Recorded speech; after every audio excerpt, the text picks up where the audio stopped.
Well, Anderson, the school board. All right, I think we're live. You're going down today. Tis the season for Beat Bobby Flay Holiday Throwdown. All right, what's up, guys? So we're here again, and we were here last night. We did the DeSantis town hall. Now we're going to do the Vivek Ramaswamy town hall. And if you guys were keeping up on my channel, you know that I went and actually met him in person last weekend. So that was pretty great. So now we're going to hear what he has to say for his town hall. I thought DeSantis' town hall went pretty good last night. And so, Neo, since the last time we talked, we've had some pretty big updates. So I'm going to go down the list, and then I want to kind of hear what you have to say about some of this stuff. So first of all, we have a new poll out of Iowa. It was pretty big news. Trump is over the 51% mark, so he's got a majority there now in Iowa. And for a while, he was under the 51 mark, but now he's got that. Governor Sununu up in New Hampshire has endorsed Nikki Haley, so he's a pretty popular governor, and New Hampshire is going to be critical, so that could be a bit of a monkey wrench in Christie's plan to get a close second. So what is your take on all of that? On the Christie thing, Christie is putting all his eggs in his basket for New Hampshire. He plans on trying to win New Hampshire to surge him to momentum to get the nomination. So the fact that the governor did not endorse him is pretty big news for him. It's a serious body blow, which we'll see if he can recover. But I think that it reminds me years back in 2012 when another Republican, I'm forgetting his name off the top of my head. He was from Utah. It was LDS like Mitt Romney, but wasn't him. And he kind of did the same thing. He was putting all his eggs in his basket on winning the New Hampshire primary, and he just came in a third. And I think Christie is. It doesn't matter if he comes in second; he's got to win first there. And so I think that this might be a beginning of the end for him. As for the other ones showing Trump ahead in Iowa, I've seen that. I think I've made my thoughts clear on that, though, like Ron DeSantis had to say, which is where, look, the polls, are typically people will say things and they'll come out, the very diehard fans, but what matters is who comes out when it comes to voting. And I'll see what happens on vote night. Yeah, you got a good point. So I went and met with Vivek. I don't know if you saw the video, but he had some good things to say. And I asked him if he supported term limits for members of Congress, because I think one of the most important issues for the next president to handle is the issue of corruption and the issue of money in politics.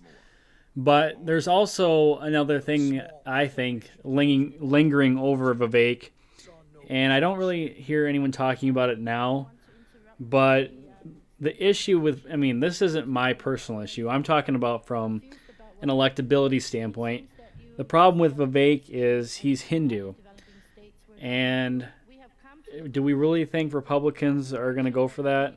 And so Iowa specifically, when I talked to Vivek off camera, he was making the point to me. He said, I don't think there's anywhere in the country other than Iowa where something like this could be possible, meaning he could win. Somebody like him could win. But I just think if we look back in history, Iowa voted for Ted Cruz in 2016. They voted for Rick Santorum in 2011. They voted for Mike Huckabee in 2008. So they have a way of being wrong, first of all, and Iowa has a tendency to vote for the most conservative, the most Christian religious candidate. So for them to go from that to just turn around and vote for a Hindu, I just don't see that being possible. So what do you think about that? I think Republicans in general care a little less about one's religious affiliation.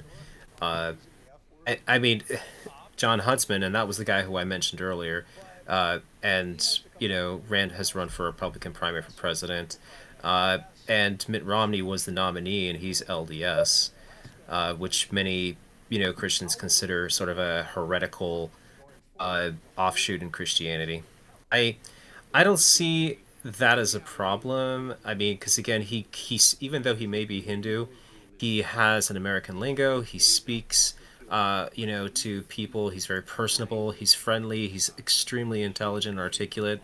And so and the thing is that I don't even think anyone's even mentioned it at this point. So I don't think that's a factor right now. I think that perhaps if maybe Trump weren't in the primaries, that might have been mentioned, but because all the news is really like on Trump and his presidential primary aspirations, I think probably that's been Vivek Ramaswamy's Hindu beliefs have been put kind of to the side.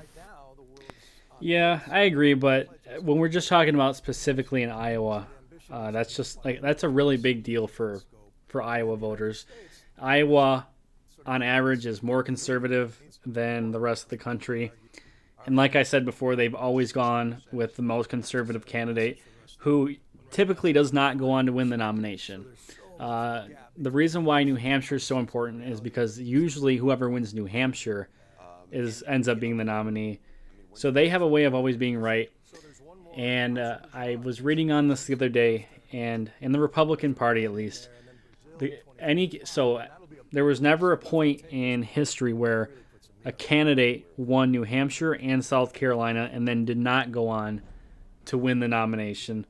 So that'll be something to watch for this time around. And if we're going to take that logic, Trump he's winning in New Hampshire. He's under 50%. So it would take all of the candidates but one to drop out for him to be able to lose that. And then I believe he has an outright majority in South Carolina. So, Well, I mean, all the polls are certainly indicative of that for at the moment. Yeah, I don't. None of them have really changed. I mean, the only differences have been with Ron DeSantis and Nikki Haley and their rush. What people say is the rush for second place.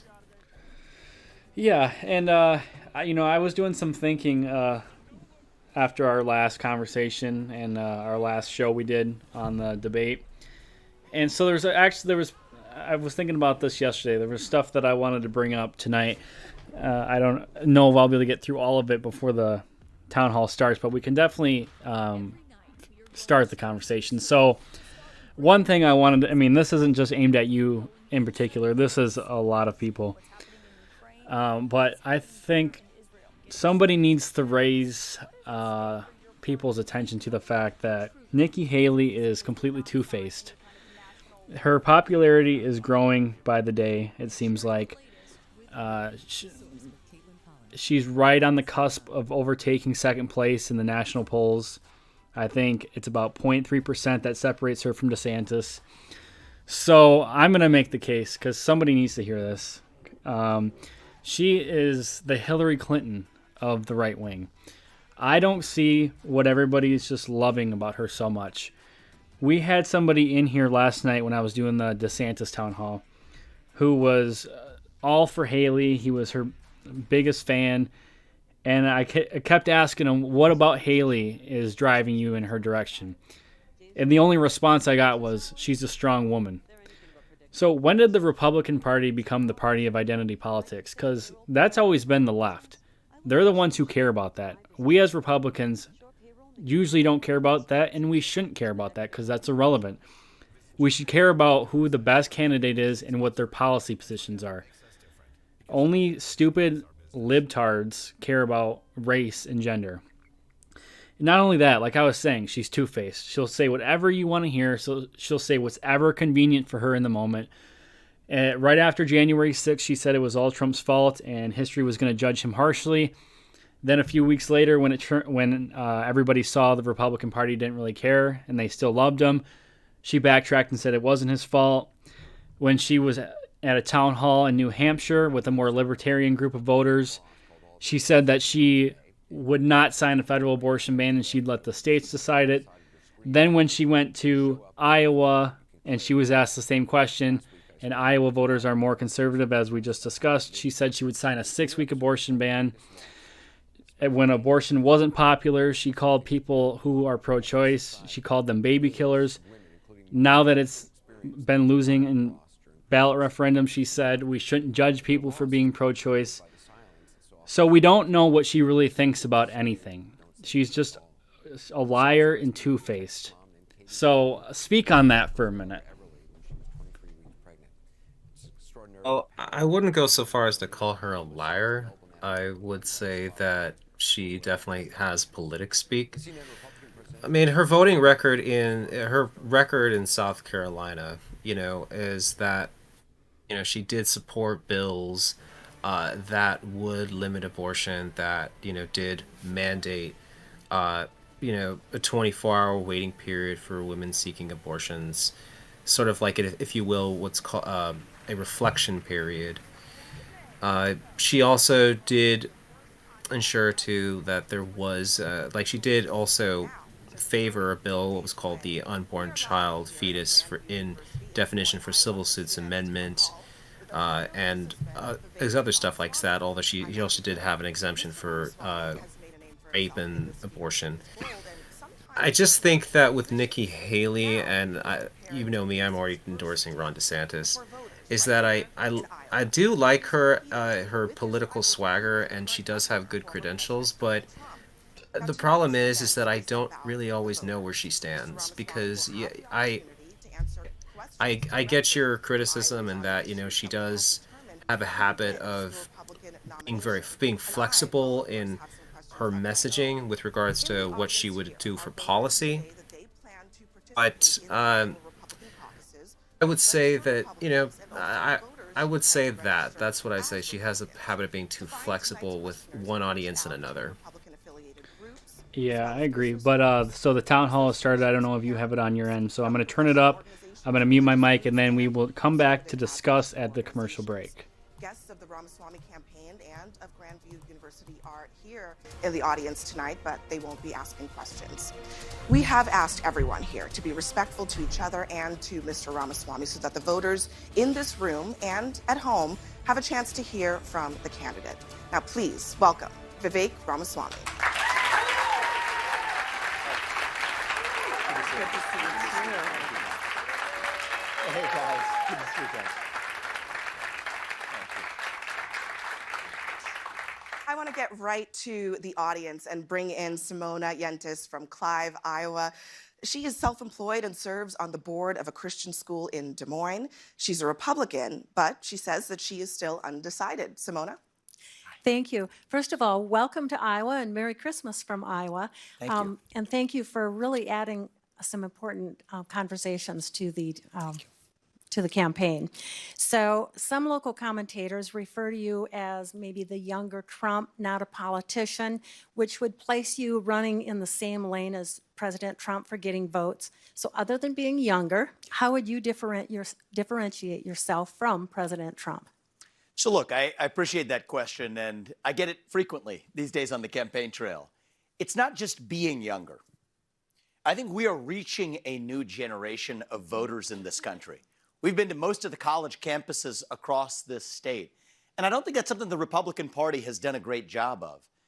There's a reason why these revolutions, these revivals, are often led by the next generation. Thomas Jefferson was 33 years old when he wrote the Declaration of Independence. I'm an old man by comparison, actually, to Thomas Jefferson. And I will say this. It's going to take a president who, yes, comes from the outside, is a businessman. I believe it's going to take an outsider with sharp elbows at times to come take on the federal bureaucracy, to shut down agencies that need to be shut down, to implement that 75% headcount reduction I want to see in the federal bureaucracy. But it's also going to take a president who has a deep first personal understanding of the law and the Constitution. And those two things don't usually go together. I've actually hired many people in my career over the many companies that I've started. And those two skills, you might have the academic law professor types over here, you might have the business types that are going to get something done. That's what gives me my sense of purpose in this race. And I think I'm the only person in this race who brings both of those attributes, an understanding and a commitment to the Constitution, but combine that with being an outsider who can actually get things done. And I think that's going to take the combination that actually takes to revive this economy and revive our constitutional republic. And if I may, Mr. Ramaswamy, Yeah. Simona's question was about how you would be different from Yes. Donald Trump. So how specifically would you differentiate yourself from Trump? Well, look, I think some are some policy areas. I mean, take the Iowa carbon capture pipeline, the use of eminent domain right here. It doesn't affect many in the national audience, but it affects people in this room. I'm seeing many heads nodding. You're familiar with this issue. They're using eminent domain to seize farmland, to build a carbon capture pipeline using federal subsidies. I'm the only candidate in this field who has taken a clear stand in being against those kinds of policies, the unconstitutional use of eminent domain. So we can go into other specific examples, but it comes down to a commitment to the Constitution, a deep understanding of the Constitution, swearing an oath to the Constitution and keeping it, and combining that with being an outsider, and yes, reaching and inspiring the next generation of Americans. I think I'm the best person in this race to do those things, and that's why I'm in it. Let's bring in now Jacqueline Rickenaugh. She's a healthcare IT manager from West Des Moines. She's a Republican who says that she's undecided. Jacqueline? Thank you. Welcome. Thank you. I'm going to switch it up. With the number of illegals, illegal aliens crossing the border daily and being bused to cities across the United States, how do you plan to secure our border and remove illegals from the U.S.? And that second part is the harder part. I'm glad you asked it. Let me start with the first part of how we'll just secure the border.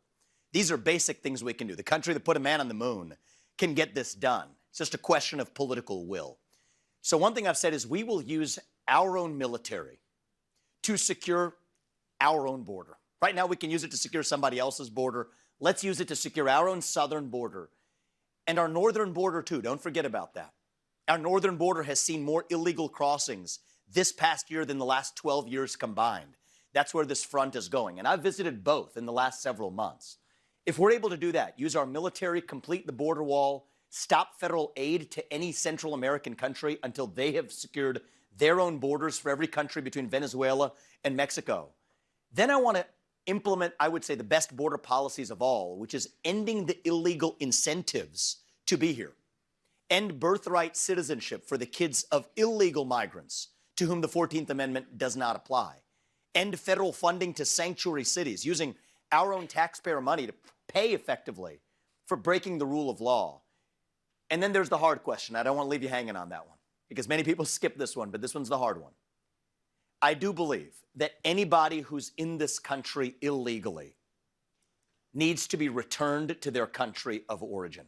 Not because they're all bad people. In fact, many of them are good people. Many of them, if we're being honest, if we were in their shoes and there's a president of the United States who's been giving them a wink and a nod to come on over, if we were in a tough spot, maybe we would have done the same thing. So this is not a value judgment about those people. It's a value judgment about this country.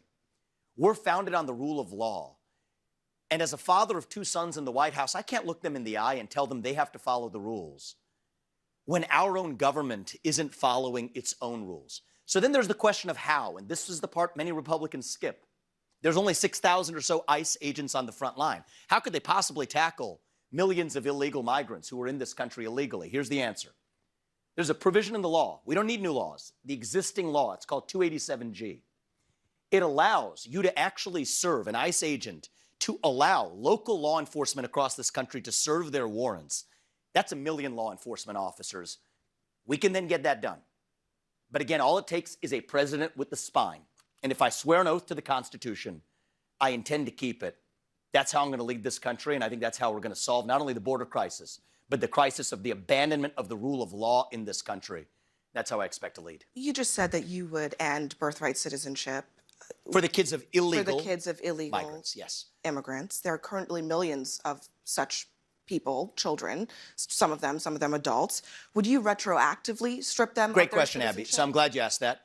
Prospectively. So January 20th, 2025 forward, there is a concept in the law known as a reliance interest. If you've relied on the government, we're not going to be able to retroactively date that. But from January 20th, 2025 going forward, if I'm the president, if you're born in this country as the kid of an illegal immigrant, you will not enjoy birthright citizenship. And that's what the 14th Amendment says. It says it only applies subject to the jurisdiction thereof. That's in the opening section of the 14th Amendment when it talks about birthright citizenship. So in the same way, and I want people to understand this, because some people call this a controversial view. I don't think it needs to be. The kid of a Mexican diplomat who's here legally, and he's born in the United States, that person doesn't enjoy birthright citizenship. Nobody contests that. Well, if the kid of a Mexican diplomat who's here legally does not enjoy birthright citizenship, neither does or should the kid of a Mexican or Venezuelan migrant who's here illegally. And there's been case law on this at the appellate court level. The one case that's been ruled agrees with me on this. I believe the current Supreme Court agrees with me 6-3 on this. All we need is a president with a spine who, I go back to that first question, Abby, understands the Constitution. If I'm going to swear an oath to the Constitution, I better darn well have read it. You suggested, though, the courts would have to weigh in on this. Would you agree with that? I expect that this will go to the Supreme Court, and I expect the current Supreme Court will agree 6-3 with me on this based on my study of the court. All right, let's turn now to Mike McCoy. He's an insurance company CEO from West Des Moines and a trustee here at Grandview. He's a Republican who says that he's deciding between you and Florida Governor Ron DeSantis. Mike? Thank you. So what makes you think that Putin would be responsive to your Ukraine solution? And before you jump in, Mr. Ramaswamy, I just want to ask you to remind the audience here what the solution is that he is referring to. That's fair enough. So I've proposed, and thank you for coming prepared. I appreciate that. I've proposed a reasonable end to the Ukraine war. I don't think this war is advancing our interests. I think we're spending $200 billion of our taxpayer money that would be better used to defend our own border. But even worse, I believe it's increasing the risk of World War III because it's driving Russia further into China's hands. So what I've proposed is a reasonable deal that would allow Ukraine to come out with its sovereignty intact, yes, with some territorial concessions of the Russian-speaking regions in eastern Ukraine, and a hard commitment that NATO will not admit Ukraine to NATO, but only if Putin exits his military alliance with China. That Russia-China alliance is the top threat that we face today. So do I trust Vladimir Putin? Of course not. Is Putin a great craven dictator? Absolutely he is. But we will trust him to follow his self-interest, just as he will trust us to follow ours. And because you asked a good question, I'm going to go into this detail. Nixon did this in 1972. When he pulled Mao Zedong out of the USSR, that was a China-Russia alliance back then. Did we trust Mao? Of course we didn't. But there were kinks in that armor back then. There are kinks in that armor today in the Russia-China relationship. Look, when Putin and Xi Jinping met, Putin sends then weapons to India and Vietnam. That's sending a signal to China. China doesn't appreciate that. China wants to complete a railroad in northeast China to the ocean. Russia's not letting them. So if we look closely, there are kinks in that armor. But it's going to take a visionary leader who's going to say, we're going to use the Ukraine war as an opportunity to say to Russia, you know what, we'll reopen some economic relations with Russia, as Nixon did with Mao. But we're going to require no more joint military exercises, no more military sales between Russia and China. Weaken that alliance. That's the single most important thing the next president can do to reduce the risk of World War III. And I want you to understand, I'm the only presidential candidate really talking about that Russia-China alliance. Yet that is the single greatest threat we face to the United States of America today. And I do think it's going to take a leader coming from the outside of the existing foreign policy establishment. I'll remind you, the one that got us into the wars in Iraq and Afghanistan, where thousands of our sons and daughters went to go die, adding $7 trillion to our national debt 20 years later, with the Taliban still in charge in Afghanistan and Iraq still a broken country. If that isn't a sign that we need fresh blood in our foreign policy establishment, I don't know what is. And so I think it's going to take new leadership, and that's the deal that I would do. Thank you Staying for the on question. this Ukraine topic, I want to follow up. You want to suspend support for Ukraine in this war and get the United States out of that conflict. As part of this deal that I've laid out. If Putin doesn't take you up on that deal, would you allow Putin to use force to take all of Ukraine if he wanted to? So we're going to do, I think the deal we're going to do now is actually going to allow Ukraine to come out with its sovereignty intact, which is not even the path that Ukraine is on. But if Putin does not take you up on your deal, which he may not. Look, I'm convinced on my ability to negotiate this deal. If he decided to use force to march into Kyiv, take all of Ukraine, would you, as President of the United States, allow that to happen? So, Abby, that, I think, is a fictitious scenario for a lot of reasons. Part of the reason Putin's been able to seize eastern Ukraine is they have not had the same level of resistance as the rest of Ukraine. How is it a fictitious scenario when because he literally has tried to do it and has failed to do it. Well, so what I would say he tried to do it, I think, is the point I'm trying to make. And he failed to do it because I think that this It's he a fair failed to question. do it because the United States backed Well, Ukraine. but he failed war. to do it for a deeper reason. And now this gets into some details in the Ukraine war, but if you want to go there, I think we should go there, which is that the eastern regions of Ukraine, these are Russian-speaking regions, where most of the people who live there don't even view themselves really as part of Ukraine. They have not been represented in the Ukrainian parliament for the better part of the last decade, almost the entire last decade. So there was no counterinsurgency or resistance. That's why Putin was successful in eastern Ukraine, but not the rest. So again, I come back to principles. Are there a lot of scenarios we can't map out in advance? But the basic principles are this.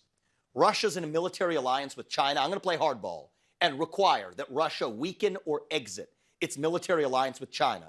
But we also have to stand by a few things commitments we've made, that NATO should not actually admit Ukraine to NATO. We made that commitment. Gorbachev made it, was made to Gorbachev by James Baker in 1990. We haven't kept that commitment. We should keep that commitment too. And I think that level of diplomacy avoids us using, I mean, let's look at the alternative now, Abby. We're talking about sending another $61 billion to Ukraine. It is unclear to me or anybody else what the next $100 billion is going to do that the first $100 billion didn't accomplish. And so I don't think throwing bad money after bad is going to be the solution here. I do think diplomacy is the solution, but it's going to take somebody who is committed to advancing U.S. interests to get this done. So my foreign policy is avoid World War III, declare independence from China, and then focus on securing our own homeland, which we're not talking about. I want to get back now to our audience member. We have a question now from Nicole Ryback. She's from Des Moines and is a college admissions counselor. She says that she's currently registered as a Democrat, but now intends to switch parties and is planning to participate in the Republican caucuses and register as a Republican. She's undecided on which candidate to support. Nicole? Thank you and welcome. I'm going to throw it back to the United States and talk a little bit about how you feel about the growing differential between the top 1% and the middle class in the US and how you plan on addressing it in your presidency. Yeah, great question. And to tell you the truth, I don't feel great about it. A lot of this is the product of the Federal Reserve, actually. It seems like a technical subject a lot of people don't like to talk about. I think this is fundamental. So the Federal Reserve has, since the late 90s, taken on the role of playing effectively God for the financial system. For a lot of that period, raining money from on high like manna from heaven. We've been skiing on artificial snow, and it's really flowed down through the top 1%. A friend of mine actually has a funny expression, but I'll share it with you. He says, if you're a nurse, you'll go home with some extra latex gloves. If you're a teacher, you might go home with some extra pencils. If you're a banker, you go home with a few extra dollars. And that's the way it's worked through the Federal Reserve System.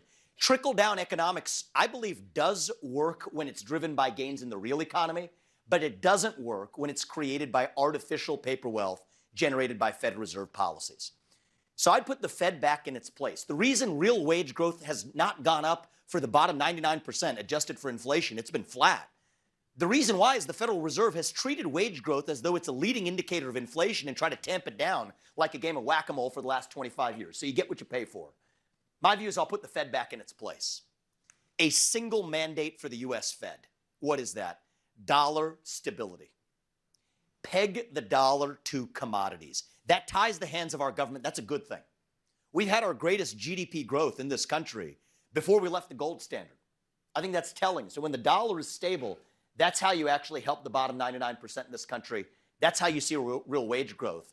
And I want people to understand, you hear a lot of tales, mythology, I would say, about the current economy. Let's make it simple. What's going on? Prices are going up. Interest rates, including mortgage rates to buy your home, are going up. But wages have remained flat. And so I'm not going to be the person who comes in here and tells you. And some people say, am I too pessimistic at times? I'm a realist. I'm not going to tell you the American dream is alive and well right now. It is not.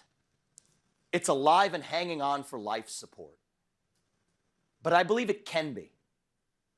And I do think it's going to take now more than ever a CEO in the White House, somebody with fresh legs, somebody I believe from the next generation to look at this differently, apply some basic economic common sense, and that starts with reform of the Federal Reserve. So thank you for that question, and welcome to the Republican side. Let me ask you, Mr. Ramaswamy, 2 years ago, you floated the idea to dramatically increase the inheritance tax up to 59%. You said then, we shouldn't allow people to become billionaires just by having rich parents. Would you push for that as president? That's not part of my policy platform as president. And one of the things people should know about me is that I'm not a standard candidate. I've written 3 books in the last 2 years. They're not candidate books. I said that I brought up Thomas Jefferson earlier. I admire him because he was one of the few truly intellectual presidents we've had. And so I like to explore ideas. One of the things an 11th grade English teacher, Mrs. Smith, taught me is that you don't really understand what you think unless you can offer the best statement of an alternative view. And so that's what I did in my books. I wrote my book, first book was Woke Inc., and I often joke, I agree with about 95% of what's in there. And so my view is this. What we really need is a 12% flat tax across the board. Ordinary income, capital gain, corporate, flatten it all out. And then here's how we get the money back for the system. End the cronyist deductions. The deductions and the loopholes and the rebates that a lot of corporations, a lot of special interests have lobbied in. It's about $700 billion a year, just the tax compliance costs, just the out-of-pocket costs, not even counting the time you spend preparing your taxes. Give that back to the people. That's how we actually restore, again, a big part of our economy, grow our economy. That's the way I would do it. You are, it's probably no surprise to folks here, you're very wealthy. You've made a lot of money in your life. Self-made. Do you want your wealth, do you believe it should pass down to your children? So it's an important question, actually. And I want to speak on behalf of both my wife and I. My wife, Apurva, she wanted to be here today. She's not here because she was treating cancer survivors at Ohio State's hospital. That's where she's kept her full-time job while we're going through this. And in many cases, our healthcare system, or I should call it our sick care system, is so broken that she doesn't even get paid for many of the procedures she does to improve patients' lives. That works for us because we are in the position that we're in.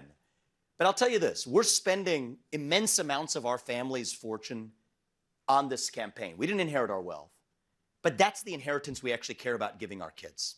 It's not a bunch of green pieces of paper. It is the country that allowed us to live the American dream that each of us did. My parents came to this country 40 years ago with no money. And yes, in a single generation, I have gone on to found multiple multi-billion-dollar companies. Did it while marrying Apurva, who lived her American dream, raising our 2 sons, following our faith in God. That is the American dream. That's the inheritance we care to give our kids. And even if we're just speaking really honestly, some people hit me for this, but I stand by it, actually. I've gone to college with me. When I went to Harvard, my dad was working at GE. He faced down layoffs under Jack Welch's tenure. We had a solidly middle-class upbringing with some ups and downs along the way. I went to school with kids who were the kids of billionaires. That was new to me. I had never encountered that in my life until I got to Harvard College. And I'll tell you something, Abby, it's interesting. Many of them weren't happier for it. To the contrary, I was actually able to follow my hunger and my passion and my ambition, maybe even more freely than many of my other fellow peers. I'm grateful to other peers who may not have had access to basic education, but there are also those who don't have basic access to having their own ability to live the American dream because they're encumbered by that inheritance as well. So I'm not one of these guys who fetishizes lavishing children with a bunch of wealth. I want to give them the country that allows them to live the American dream through meritocracy that allowed Apurva and I to succeed as well. I want to go back to the audience. We have here Riley Miller. He's a law student at Drake University and a clerk in the Marion County Attorney's Office. He's a Republican who is currently undecided. Riley? Thank you. On the debate stage, you have somewhat abandoned the tact and diplomacy that I would look for in a president. I'm all for keeping it real and dogging the establishment, but there's a gravitas that I look for in those who represent our country. How do you see the balance between keeping it, being authentic, and maintaining that presidential demeanor? I appreciate the question. I think it's very candid. This is what I love about Iowa. I get tougher questions from you guys than I do from the media. And that's good. It's why we're here. So I appreciate that. Look, here's the standard I use for holding myself to or holding any president to. I want us to be able to look our kids in the eye and tell them that I want you to grow up and be like him. It's been a long time since we've held our presidents to that standard. That's the standard I want you to hold me to. That's a high standard. Now, I think about that in judging the way that I comport myself in different areas. Am I going to tell my kids to go to school and be a bully? No, I'm not. But I'm going to tell them if somebody bullies you or hits you, you're going to hit them back 10 times harder. And that's the way I'm going to lead this country. You have to be, as we say in our family, you have to be strong enough to protect your kindness. So if you watch those debates carefully, I don't engage in four-letter words. I mean, there are other candidates who have called me dumb, scum, and worse that I'm not going to repeat here. I didn't go after them, but if they're going to come after me, I'm not going to be a president, whether it's Xi Jinping or Vladimir Putin or anybody else, who's going to roll over. When I'm leading the United States, the same rule applies. If you hit us, we hit you back 10 times harder. But it's not for the sake of being a bully. It's for protecting our inner kindness, too. And I think it's important that we have a president that has both of those attributes. I've done more podcasts probably than most presidential candidates in history combined, mostly because podcasts are new. I'll admit that. But I will tell you, that's a different setting. And so I think it's the book of Ecclesiastes that teaches, and my faith teaches me the same thing. There's a time and place for everything. There's a time and place for fortitude. There's a time and place for justice. There's a time and place for mercy. And I think it's going to take all of those attributes, every last ounce of each of those attributes, to stand for this country, to reunite this country and revive who we are. You don't want a wilting flower in the White House, but you also want somebody who understands what we are fighting for. That's the standard I want you to hold us to. We will aspire to hold ourselves to. And I think that sometimes being a parent is what gives me my moral clarity. And I hope through the rest of this campaign, we're just getting warmed up, I hope to be able to earn your trust that, yes, I do have what it takes to tell you the truth. I'm not going to hide the truth from you. If you want someone who's going to speak truth to power, vote for somebody who's going to speak the truth to you, to the Republican Party. Do it unvarnished, without sugarcoating, and I don't do much sugarcoating. But also somebody who, as you, I believe, want, can stand for the ideals that would make our founding fathers proud and would make our children proud as well. Speaking of those debates, let me ask you about something that you said at the debate last week. You used the phrase inside job to describe what happened on January 6th. The next day, Capitol rioter Alan Hostetter highlighted your comments at his sentencing. He is going to prison for 11 years. Hostetter threatened members of Congress. He brought a hatchet, knives, pepper spray, stun batons, tactical gear to the U.S. Capitol. Are you concerned that a convicted felon like that is now promoting your comments in court? So here's my concern, Abby, and I want to tell you guys where I'm at. If you had told me, it's close to 3 years ago that January 6, 2021 happened. If you had told me 3 years ago, back when I was a biotech CEO, not steeped in this world, I was just consuming passive media, but was focused on my world of developing medicines. If you had told me that January 6th was in any way an inside job, the subject of government entrapment, I would have told you that was crazy talk. Fringe conspiracy theory nonsense. I can tell you now, having gone somewhat deep in this, it's not. I mean, the reality is this. We do have a government, first of all, we have to acknowledge, that has lied to us systematically over the last several years about the origin of COVID-19, about the Hunter Biden laptop that we were told was false by 51 CIA experts and otherwise before we now know that it was true. You can go straight down the list, the Trump-Russia disinformation collusion hoax, all of it. Now we come to January 6th. The reality is we know that there were federal law enforcement agents in that field. We don't know how many. I think it's shameful. And if I may finish just answering, well, let me this just, is really important. I'm going to go ahead and interrupt you here because I know the establishment doesn't approve of this message. I know there were federal we should be able to talk about this. You're saying that there were federal agents. This is important to talk about. You are saying there were federal agents in the crowd on January 6th. Yep. There is no evidence that there were federal agents in the crowd on January 6th. So why, before Congress, when pressed on what the number was, they didn't say there were none? They just couldn't say how many there were. So you're saying that that you have not seen any evidence that there were. So we've seen multiple informants suggesting that there were. We know people were FBI informants who were asked to Is there any evidence? May I just finish this, and you can come back and question me? Well, let me clarify. I know this is very uncomfortable for you. I'm going to clarify my question. I know this is an uncomfortable issue for many people, but we have to do the truth here. I'm going to clarifire my question because I want to make sure that you understand what I'm asking. I understand this deeply. And I told you, I was with you 3 years ago. I'm not there now. Where is the evidence? Yes. Where is the evidence that the government had a plot, let's do this. an inside job? But no, I'm going to tell you what an inside job is because I'm not violence on January 6th. I'm not going to let you put words in my mouth. I'm going to put my words in my mouth. And I'm going to tell you what I mean by that. Where is the evidence that the government was involved in planning or executing January 6th? So I'm going to give you hard facts. And if I may, Abby, I know this is going to be a little uncomfortable, but we're going to go through this, and you can push back on it after that. And you can push back on that. And let's do this fairly. Why did they suppress footage of now what's been released, 200 hours of footage of shooting rubber bullets into that crowd, shooting tear gas into that crowd. You didn't see that before. You saw what the response was to that. Now you see footage coming out of actually rolling out the red carpet for Capitol Police allowing Ramaswamy, people in again, right through the front the door. vast majority of that the footage video evidence should have been released before, Abby. Mr. Ramaswamy, that the vast should have been majority released of the before. footage shows and my deeper police question officers is this. being overrun and I want to talk about one more by case. violent This is really important. riders. That's I'm what going the to vast I'm going to give you some majority hard facts. of it shows. So here's what entrapment is. cherry pick. I'm not cherry picking. You If I cannot- may finish, you Abby. cannot If I may cherry finish, pick Abby. I'm not cherry picking. examples. To the contrary. To the contrary. cannot You know who cherry cherry pick picked? examples You know who cherry and picked? say The that government that did. is what happened The on government January cherry picked 6th. 12 hours of footage when there was 200 hours of footage. So cherry picking was the government, not me. Release the whole thing. And let me just finish one thing too, because this is super important as a topic. So I think this is a civil libertarian issue of our time. When we were Gretchen talking- Whitmer's kidnapping. I want to be really clear on this, because it's the same issue in the same FBI, same even part of the FBI. 3 people who were in an alleged plot to kidnap Gretchen Whitmer were acquitted at the end of trial because it was entrapment. That is, government agents put them up to do something they otherwise wouldn't have done. They gave them credit cards with spending limits of up to $5,000, encouraged them to buy munitions, plan something they weren't otherwise willing to plan. So much so, and I want people at home to know this, especially CNN viewers to know this, is that one of the jurors went to those defendants and apologized afterwards, gave him a hug, apologized, seeing what the government had put a poor guy up to who had to go to some Mexican restaurant across the street to get hot water. These people were exploited with credit cards up to $5,000, FBI agents putting them up to a kidnapping plot that we were told was true but was entrapment.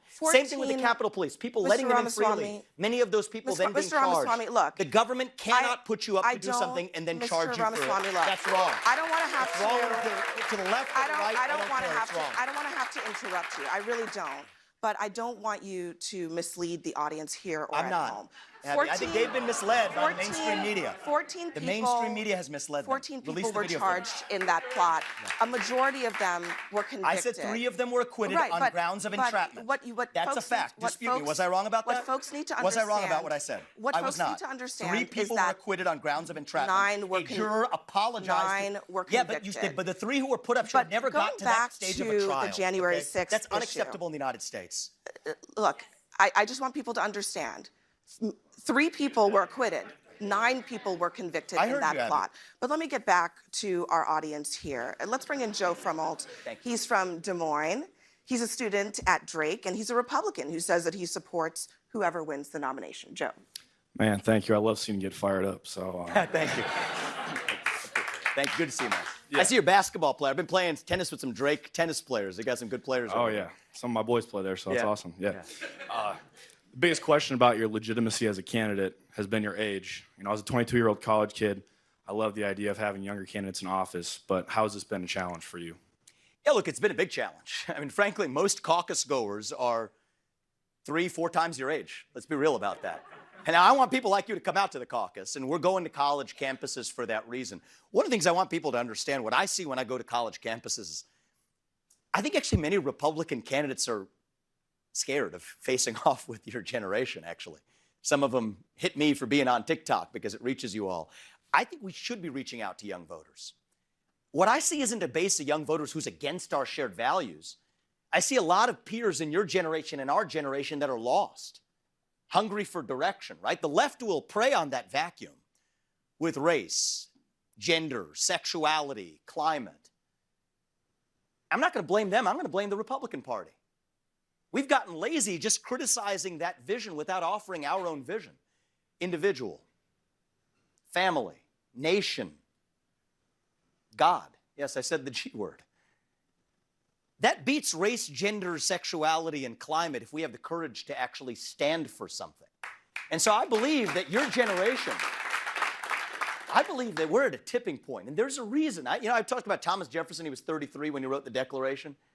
He also invented the swivel chair while he was at it. Think about that founding spirit. We're the pioneers. We're the explorers in this country, the unafraid, the people who nobody and no government dares to stop. That's who we are as Americans. Our pursuit of excellence, that's what makes us American. And I think it's going to take somebody in your generation, somebody whose best days in life are still yet ahead, to see a country whose best days are still ahead of itself. And I hope that's the case for me. I don't take every day for granted. Every day we wake up is a new blessing, and I'll leave it at that. I don't take tomorrow for granted, but I hope my best days are still ahead of me. And I think as a leader, I reject this narrative that we have to be that nation in decline, that we have to be ancient Rome. What's your name again, sir? Joe, I think our nation, like you, is actually a little young. Going through our own version of adolescence. Figuring out who we're going to be when we grow up. And when you view it that way, it all makes sense again. To me, it does. You go through that identity crisis. You lose your way a little bit. I don't know about you, but I did some stupid things, right? But we're stronger for it when we get to our adulthood on the other side. So no, I don't think we have to be that nation in decline. And tell the people in your class the same thing. We can still be a nation in our ascent. If the people of the last 25 years got us to where we are, maybe we try something a little different. Somebody with fresh legs. Somebody maybe the age that our founding fathers were when they signed that declaration. And I think we live in a 1776 moment. Let's give that a try and see what happens. Thank you. All right, we've got much more ahead. We'll be right back with more from presidential candidate Vivek Ramaswamy. Wow, what a eventful half hour that was. So I always find it ironic that anytime anybody wants to talk about corruption or money in politics or conspiracy theories, that the mainstream networks always have to change the subject or shut everybody up. I thought Ron did pretty good last night, but this is definitely way more exciting.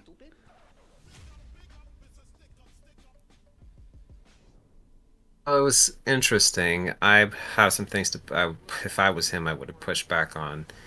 But yeah, I didn't really get to hear. But I didn't get to hear him though. Like when he was talking about the January 6th thing. I mean, there was they were almost having their own mini debate on the stage. It was like I wanted to hear what he had to say, and then I wanted her to then to counter that. But it got into kind of a free for all. Yeah, that was nuts. But I think that, if he was like if I was in the federal government, and like I would definitely want him to be somewhere in the economic department. I would love to put him in that sort of position. Hey, you've got a fresh mind, you're intelligent, and business. I'd put you in charge of this department. Problem is, I'd put him nowhere near foreign policy. A lot of things that he said were incorrect, like particularly on Iraq and Afghanistan. Iraq today, people in 2003, their lifespan was 65.9 years. Now it's 70.4.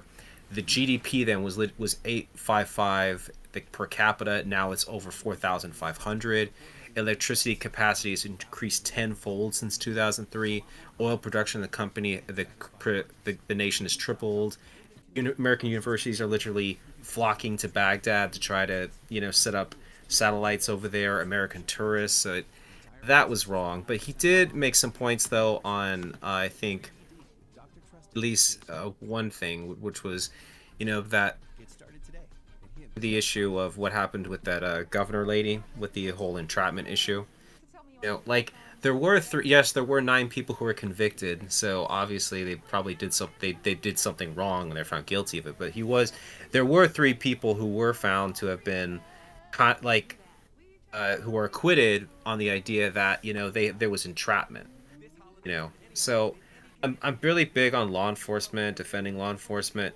And I've always considered myself a back the blue person, but I just find it concerning that 3 people got acquitted because the jury found that those people had been entrapped in that position. So I found that concerning. I mean, because again, they got 9 people. I mean, why do you need to entrap 3 others to increase your conviction number? I mean, you've got 9. Yeah. So I don't really know much about that whole Gretchen Whitmer story, so I really don't have much to say on it. But I guess somebody's asking me to elaborate on my position on Social Security, so I guess I'm going to take my segment time to do that real quick. So If we don't do something now, in 10 years, in 2034, Social Security will see a 24% cut. So for a lot of people, that could mean the difference between making the rent and living on the street. And of course, I'm a conservative, so I don't believe in raising taxes, which that's the left solution, is to raise taxes, and I don't agree with that. So what I would want to do is implement means testing, and we'll discuss at the next commercial break. Republican presidential candidate Vivek Ramaswamy.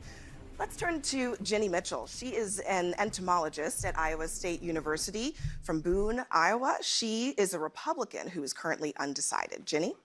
Thank you. Thanks for being here, and thanks for coming to Iowa so much. We appreciate your visits. So freedom of religion is a part of our Constitution and obviously a huge part of our country. What do you say to those who say that you cannot be our president because your religion is not what our founding fathers based our country on? I would say that I respectfully disagree.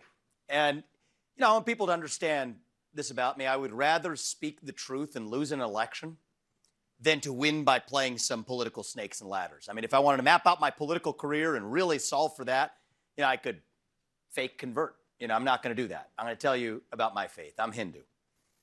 Now, I went to Christian schools. I went to St. Xavier in Cincinnati, and I actually have been on the board of St. X, except for a hiatus to run for president. And I can tell you with confidence that we share the same value set in common. I'll tell you about my faith. My faith teaches me that God puts each of us here for a purpose, that we have a moral duty to realize that purpose, that God works through us in different ways, but we're still equal because God resides in each of us. Now, I had what you would call not a traditional upbringing, but probably a very traditional upbringing. Right? My parents taught me family is the foundation. Marriage is sacred. Divorce isn't some option you just prefer off a menu when things don't go your way. Abstinence before marriage is the way to go. Adultery is wrong. That the good things in life involve a sacrifice. Now, are those foreign values in this country? I know it could look that way at times. You turn on the television, go to the movie theater, your local DEI training at a company or what they're teaching your kids in schools. That could seem a little unfamiliar. I don't think it's unfamiliar to most of us. I think those are the same Judeo-Christian values that I learned at St. X. When we get to the 10 Commandments, what do they say? There's one true God.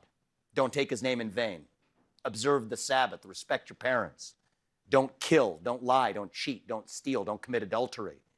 Don't covet. That's when it hit me. We share the same value set in common. There's another core teaching in my faith, which is that we don't get to choose who God works through. God chooses who God works through. So we get to the Old Testament a little bit further along. We get to the book of Isaiah. I don't know if many of you are familiar with that one. God chose Cyrus, a Gentile all the way in Persia, to lead the Jewish people back to the promised land.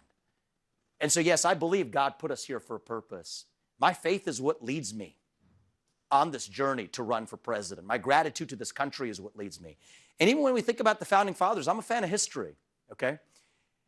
I talked about Thomas Jefferson earlier. We'll stick to Thomas Jefferson. He was a deist, actually. Let's be honest about it. The left wants to rewrite our history and tell you he was a slave owner, an evil man. No, I reject that. But we're not going to have anybody rewriting our history. Thomas Jefferson was a deist. He made the Jefferson Bible. You know how he did it? He didn't believe in all the parts of the New Testament, but he took a blade, razor blade by hand, glued it together, and that made the Jefferson Bible, which we have today. John Adams wrote letters to Thomas Jefferson, actually became something of a Hindu scholar after he left. And so I think it's important to see our founding fathers three-dimensionally, not the way that they've been rewritten post-1990 either.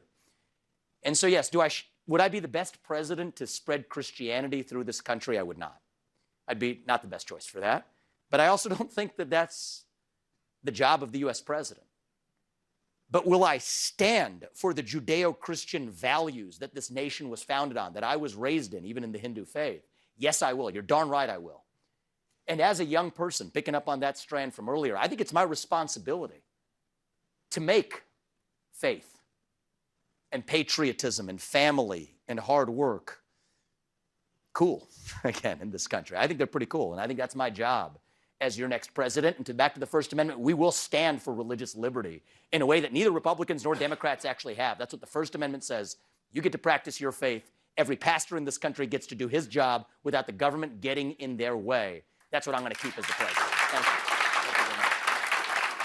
Let me ask you about a little bit of news. The Supreme Court announced that it would hear a case this term that could potentially restrict access nationwide to a widely used abortion drug called mifepristone. You oppose abortion, but do you believe that the court should limit the distribution of this drug nationwide? So I think this is a question, it's the job of the Supreme Court, who would have ever thought, to judge the law. This is a case about administrative law, actually. This is less about the abortion question, and it's more about, did the FDA exceed the scope of its statutory authority when it approved mifepristone on an emergency basis?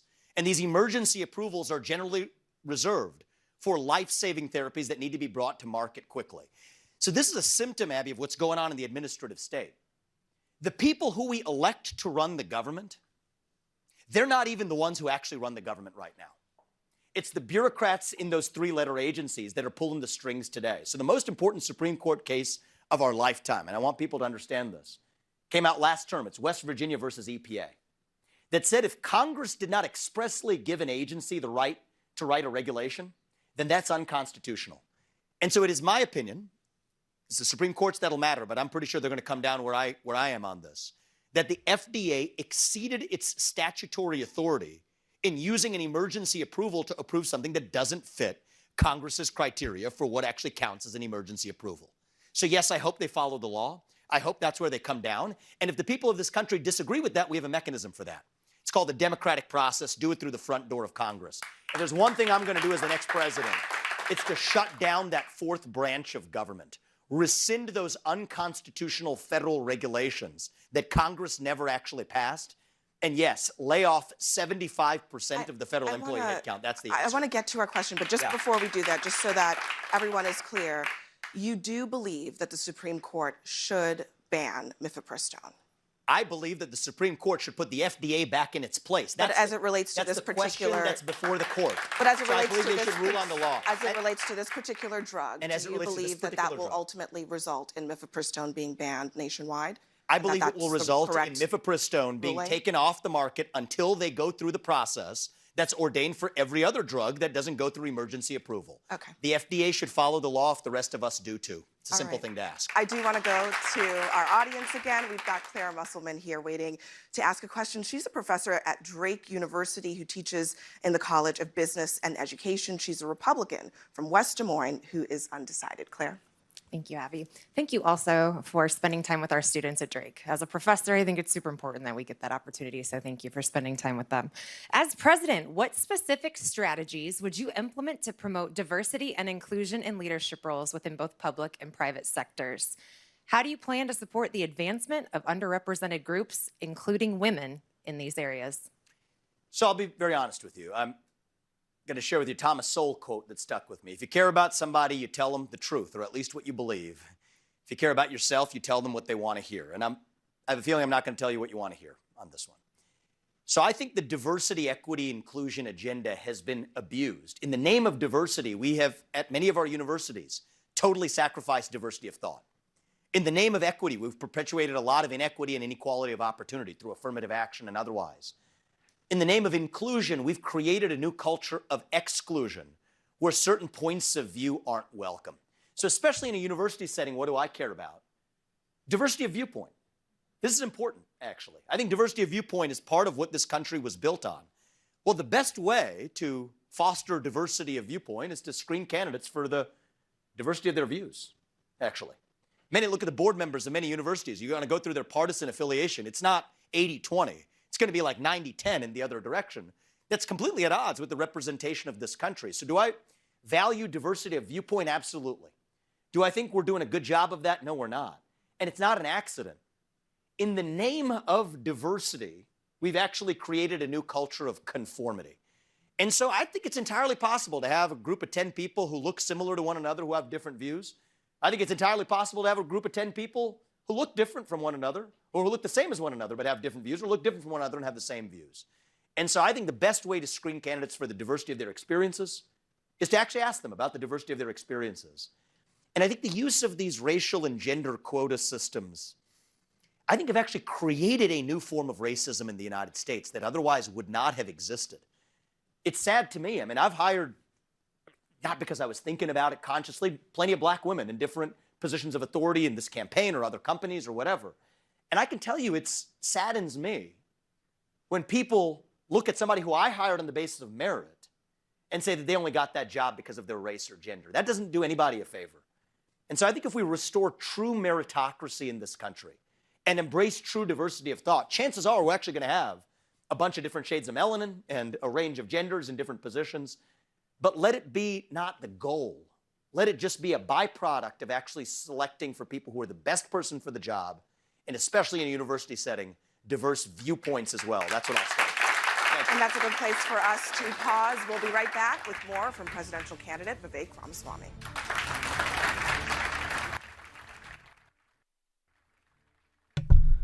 All right, guys. So I guess I'll finish my stance on Social Security.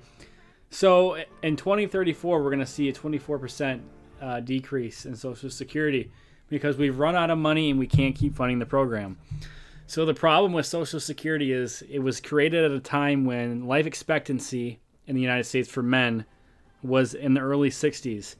Now life expectancy for men and women is in the high 70s, low 80s. So we're talking about a program that was originally designed to support people for a couple of years, because life expectancy, I believe, was 64. Retirement was at 61, 62. So we're talking about a program that was originally made to support people for a couple of years that is now supporting people for about 20 years. So it wasn't made to sustain that. So obviously, if we do nothing, it's going to run out of money. This was a similar problem that Ronald Reagan had to tackle in the 80s. And through reform, bipartisan reform, they were able to extend the life of Social Security to where we are now and extend it to 2034, when that's going to be the next period where we're going to have to do something. So the next president is going to have to do something. And I think a lot of things are going to have to be on the table. And I've said this before, means testing is going to have to be on the table. So people who are so rich that they could light piles of money on fire every single day for the rest of their life and still not run out of money. People like Elon Musk, Bill Gates, Mark Zuckerberg, those people don't need the Social Security check. So they're taking that money that we could be given to the people who do need it. Second of all, we do need to raise the retirement age because people are living longer now. So it does. I don't know what number it needs to go to, but it does need to go up. And I don't think we should raise it for people who are either on it now or in their 50s who are about to retire, because that's not enough time for them to prepare. We need to raise the retirement age for my generation, Gen Z, and millennials, people in their 20s and 30s.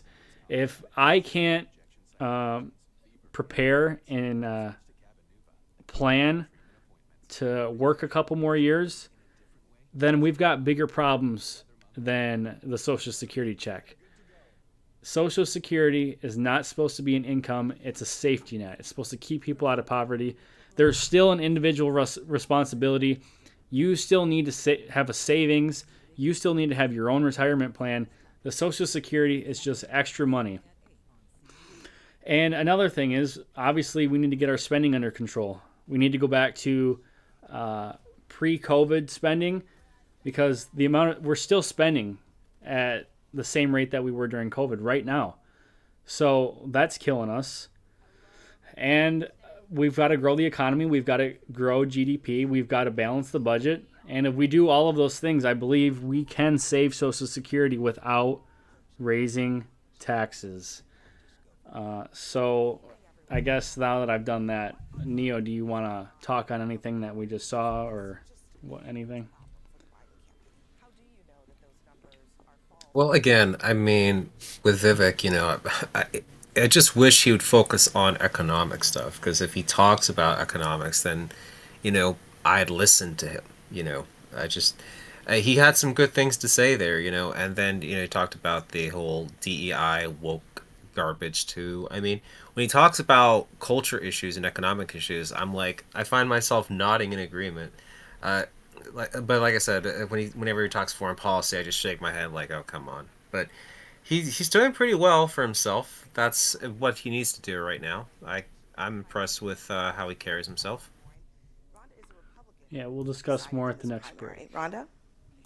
Good evening. Thank you for being here. Bonsoir. You bet. What is the most important or interesting thing you've learned about Iowans during your travel through the state?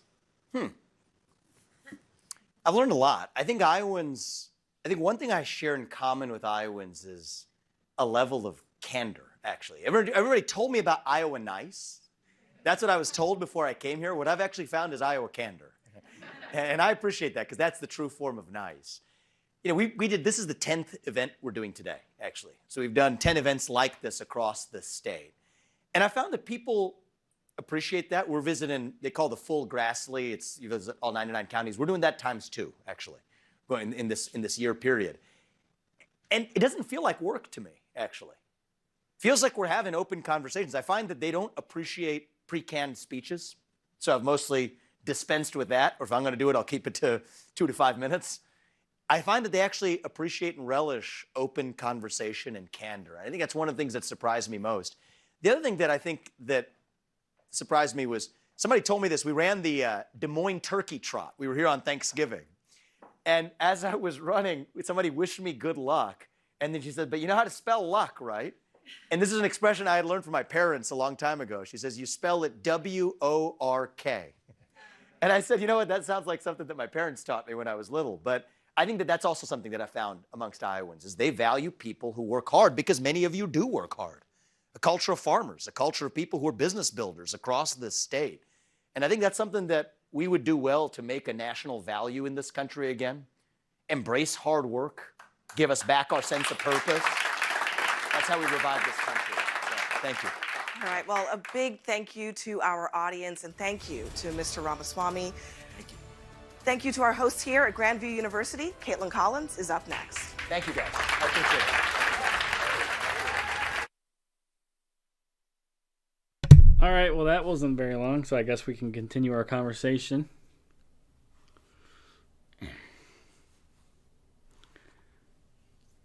That was quick. Yeah. Quick ending. All right, Well, go ahead. I would say that he did pretty decently in his talk. In certain parts, again, whenever he does economics, I just, like I said, I find myself nodding in agreement. When he talks about culture issues, I find myself nodding in agreement. Foreign policy, I just shake my head. I wonder though what's going to happen now, because I'm sure the Democrats, with regards to his comments on January 6th and the back and forth that he had, will make a lot of news headway out of that for sure. But on CNN, that will probably be tomorrow's news right there. Yeah, I totally agree. But something unrelated to this town hall that I wanted to bring up was, I don't know if you saw, but the Supreme Court has agreed to take the case in one of Trump's criminal trials, the January 6th federal 2020 election interference case.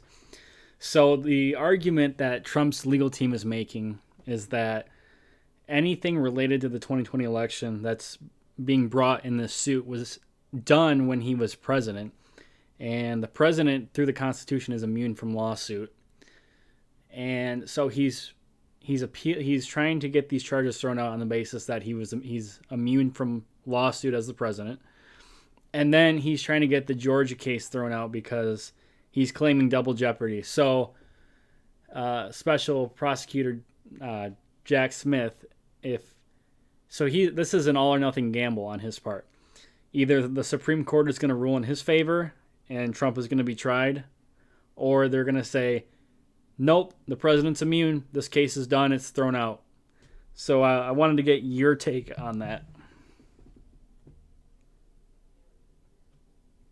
Well, that is, it's a risk, but it's got potential reward, for both people, though. I mean, because I know in the defamation lawsuit that he's in. I know that the presidential immunity appeals court has denied that.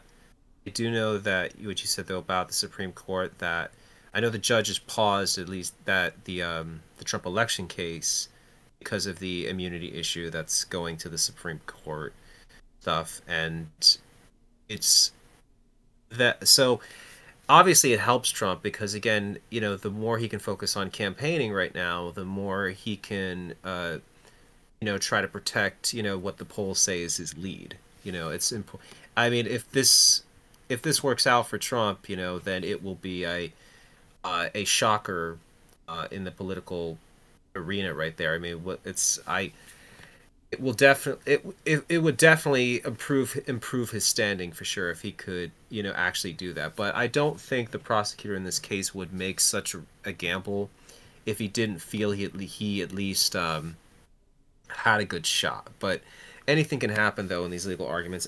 Lots of people take cases up to the Supreme Court and they don't even get heard, and sometimes they don't get the decision they're looking for. Yeah, it's hard to predict with the Supreme Court. You think they're going to rule one way and then they rule another.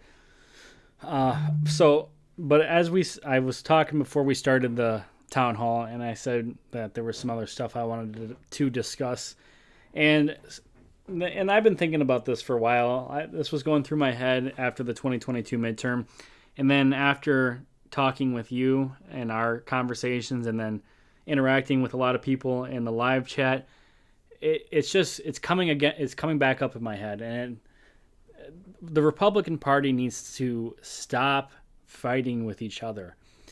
I don't know how we have so much infighting and so much differences of opinion within the same political party. It's kind of strange, actually. But the thing is, we're only hurting ourselves when we do this crap. So I talk to Republicans all the time, and I hear people say, well, I'm not going to vote for so-and-so because I don't like his mannerisms, or I don't like the way he talks, or I don't like his social media posts, or he got a divorce, or he said something stupid like 20 years ago, or this and that. And it's so toxic because the Democrats don't do that.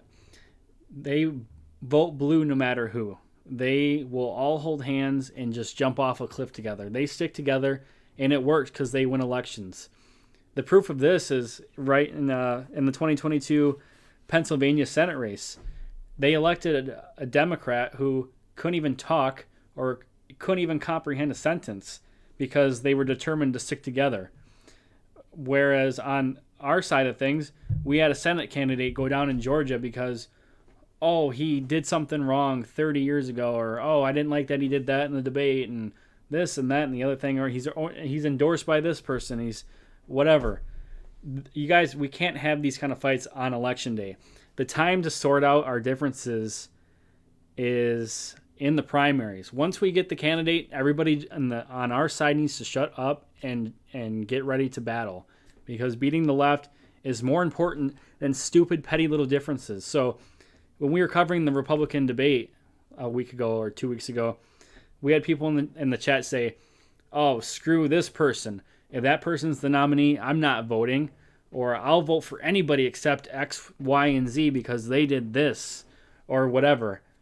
No, guys. With the exception of Nikki Haley, whether it's Trump, DeSantis, Vivek, Christie, Doug Burgum if he was still in the race, whoever it is, I would coalesce behind them if they were the nominee.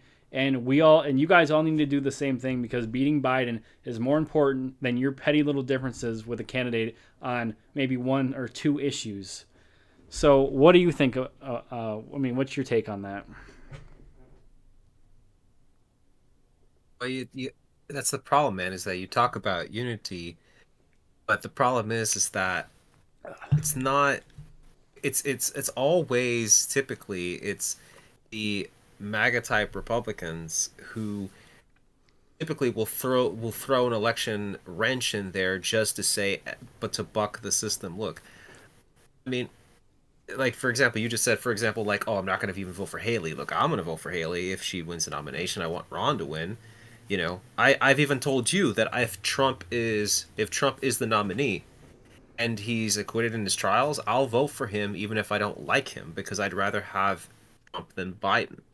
You know, but it's hard to take people seriously when they say, "Oh, we need to just be unified," and when that crowd themselves is the one typically throwing the wrench in and just trying to make a statement rather than actually win an election.